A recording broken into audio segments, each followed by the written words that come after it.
Okay, so I just saw the SpongeBob episode Legend of Bookini Bottom. But before I talk about that, you're actually going to get two episode reviews before I do the reaction.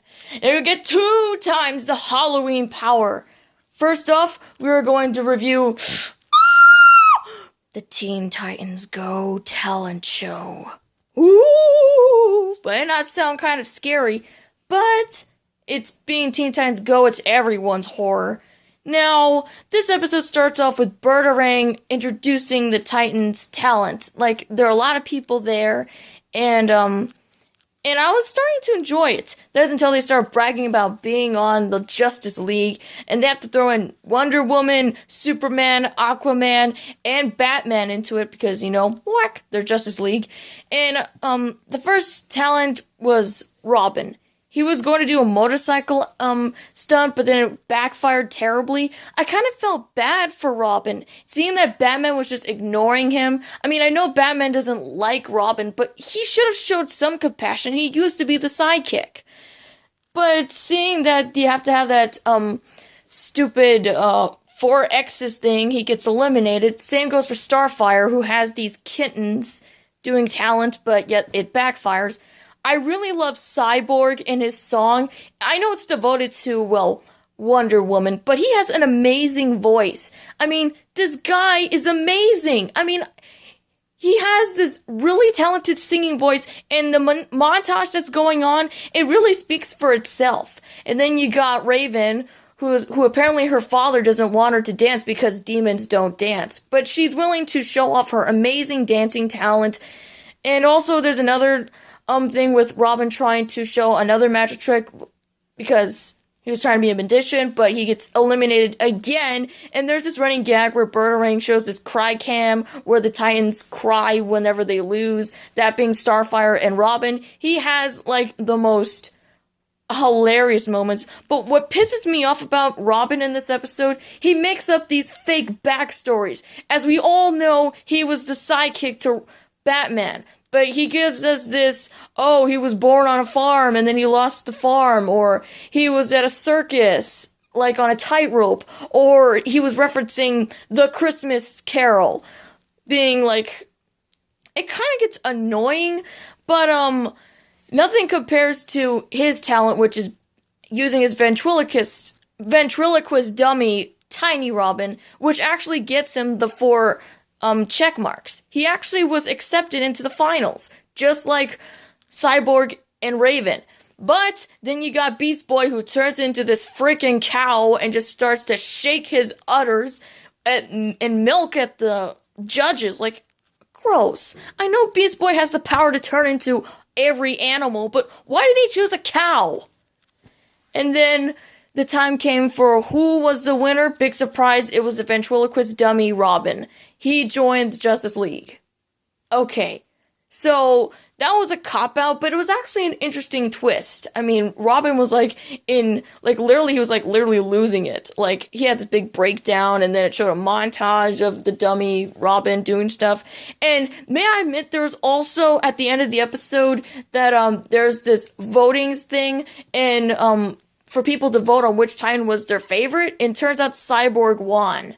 I mean, I was predicting this because I love Cyborg's voice, and his voice, he should have been the winner.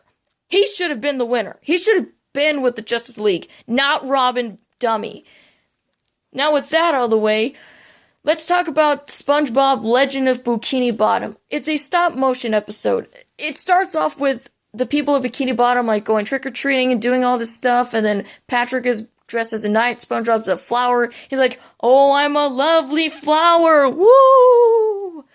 And Patrick tells SpongeBob that's not scary, and then he tries to get SpongeBob to get scared at points, but then when they try to see this stuff going on, there's this thing in the episode called scary equals funny, by going to all these mazes, like the horrors of the Chum Bucket to the horrors of the Krusty Krab, and it's kind of frightening when you think about it, because how could they get away with the joke that Krabby Patties are people? That's kind of taking it a bit too far. I mean, I know it's a Halloween joke, but still, there are some lines you can't cross, especially with it being rated TV year 7.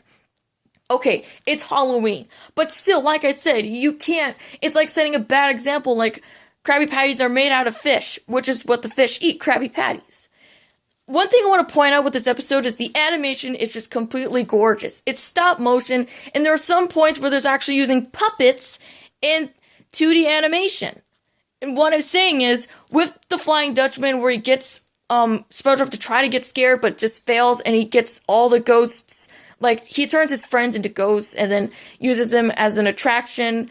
It's all scary. I mean, I like the song that's going on, but still, it kind of gets frightening. And then SpongeBob finally gets scared, and then his skeleton falls out, and he's like, show a little backbone! He goes back to rescue his friends, and, there's this thing where the Flying Dutchman goes into SpongeBob's brain, and then it turns out that the Flying Dutchman gets creeped out himself by SpongeBob's brain. SpongeBob, who's completely pure and innocent, with this childlike mind and cutie nature, scares off the Flying Dutchman. Cute scares the Flying Dutchman. Now, I'm kind of a little upset because in the SpongeBob's brain supposed to be filled with cotton candy.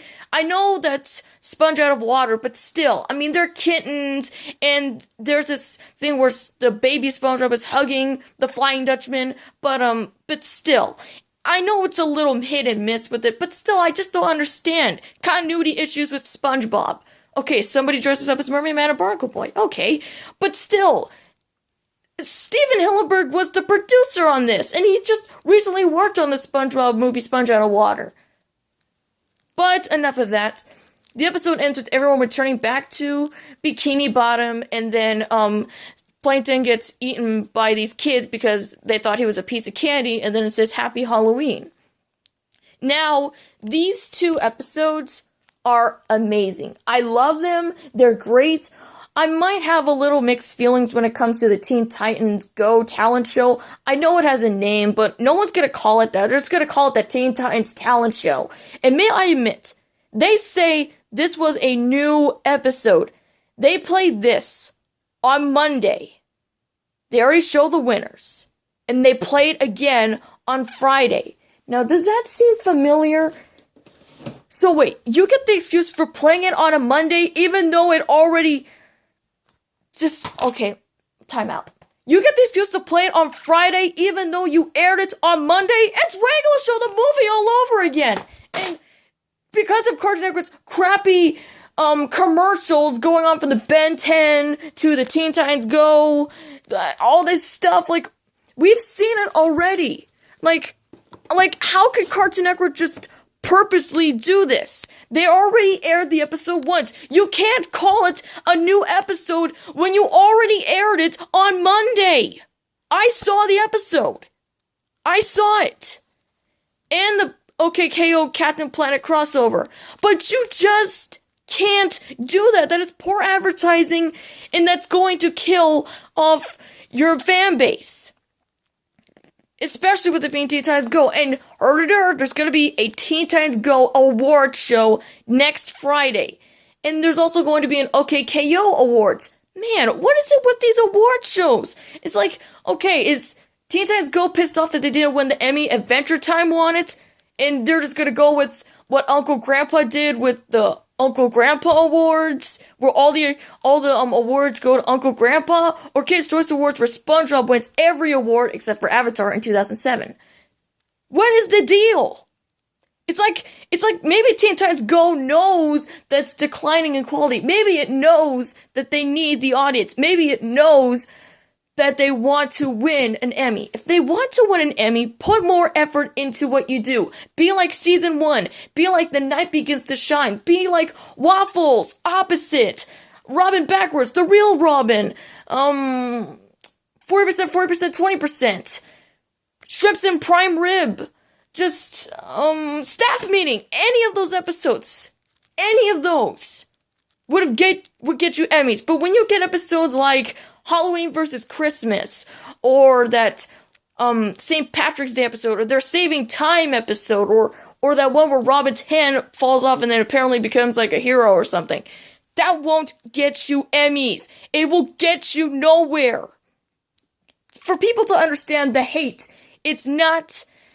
People hate Teen Titans Go because it's overplayed. Okay, they hate it because it's not as good as the original. The original plays on Cartoon Network. There is still some kind of, there's this, how do I say this? There's some quality control with Cartoon Network. They're playing the original Ben 10 now.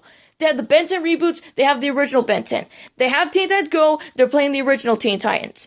That network, the network is trying to change. Even if they have marathons of Teen Titans Go, even if they play too much, they are trying. And Teen Titans Go is for kids. If you're not a Teen Titans Go kind of audience, if you're not a kid, then maybe you shouldn't be watching it.